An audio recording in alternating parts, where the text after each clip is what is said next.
Thank you for listening to American Medicine Today. We always have a great time with our friends Ethan Euchre. Absolutely. Jeff Wagstaff. Hello. And world-renowned orthopedic surgeon Dr. Alfred Bonati. Hi. So with practically no competition in many parts of the country, the CEOs of the largest health insurers in America are reaping huge paychecks on the backs of patients. So it's time to break up the big healthcare insurance companies? I say yes. Well, joining us to discuss is Andrew Langer, president of the Institute for Liberty and author of 2 recent articles in Town Hall concerning this very topic. Thank you for being with us, Andrew. Great to be on. I am so happy you're on talking about this because I've always thought that insurance companies are becoming monopolies. We are at a situation that is very similar to what happened just after the 2008 financial meltdown, in which we had situations in which there were banks that were supposedly too big to fail. Congress passed a series of pieces of legislation which were supposed to prevent those banks from getting too big to fail. And as we all predicted, it just made those banks even too bigger to fail. And in the same way, with the passage of the Affordable Care Act, the same things happened in which big insurance was in the room helping to write the legislation. They knew that this was a transitional phase between a more market-oriented approach to healthcare and what is eventually their thinking is going to be a single-payer nationalized healthcare system.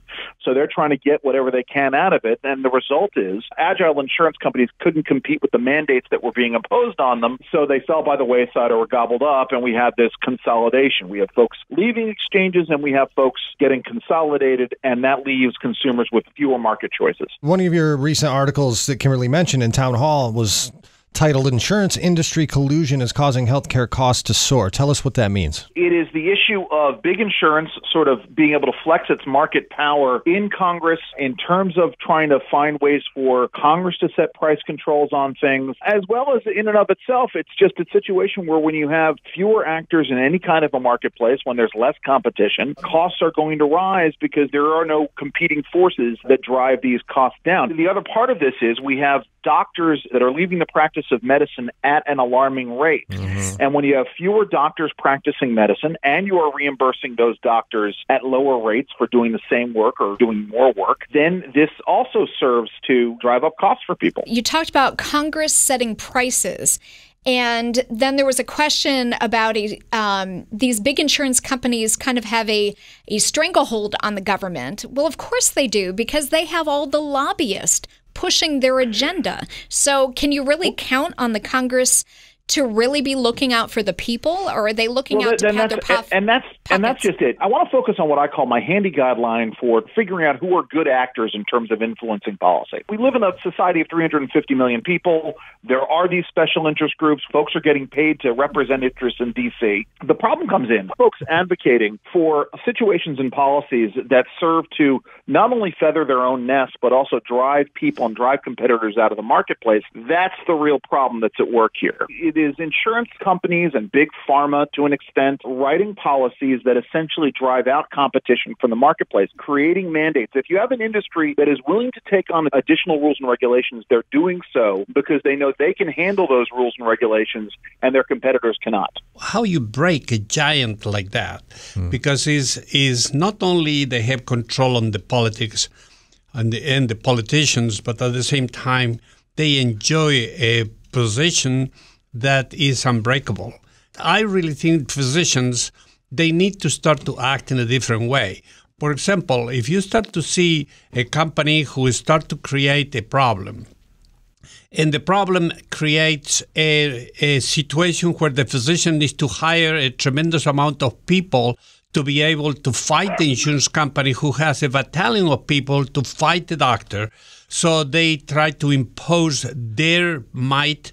At the same time, they try to impose their prices. If physicians continue accepting that, you have 2 problems. First, you need to be very big to be able to fight the insurance company, or at least big enough to have a battalion of people who cost you a lot of money to be able to maintain your rights. So unless that happens, the small physicians are not going to be able to do that. They are going to accept the behavior of the insurance company because that's the only thing that they can do. But the physicians in group will be represented by an association who is not American Medical Association, who is the cause of this mess, unless the physicians, one for all, they go on the other side and say, we are not going to take this insurance, and they target the insurance.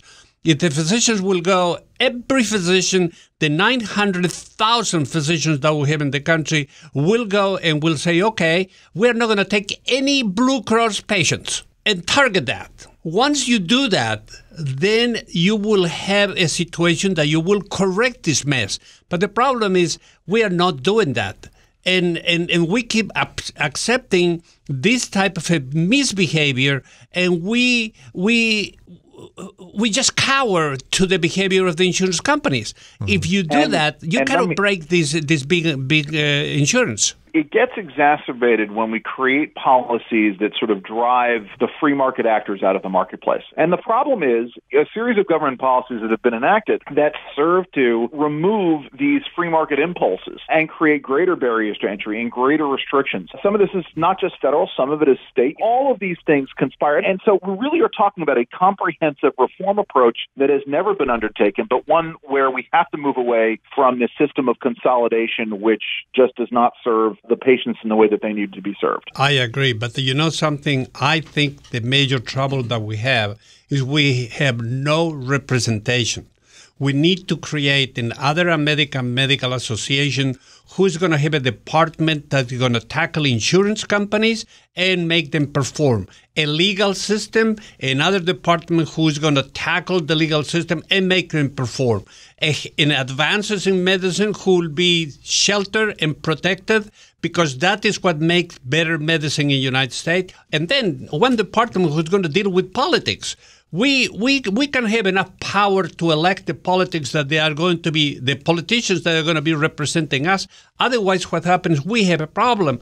And this is what we need to focus on. And I don't know why we don't. There are a couple of other organizations that are out there. They don't have the same kind of cachet that the AMA does. And so it's a matter like the American Association of Physicians and Surgeons is one that I know that is doing some of this work. But you're right. If we're talking about competition among the big insurance companies, certainly amongst the trade associations that represent doctors, certainly there can be greater competition in that regard. And if they're representative of doctors and supposedly of the patients, they shouldn't be in the pockets of these insurance companies. So I'm glad we're discussing breaking up what I consider to be monopolies. Thank you so much, Andrew Langer, president of the Institute for Liberty and author of 2 recent articles in Town Hall about this very topic. Thanks for being on the program. Thanks, guys. Take care. You too. Have a good one. Bye-bye. Thank you for watching and listening to American Medicine Today.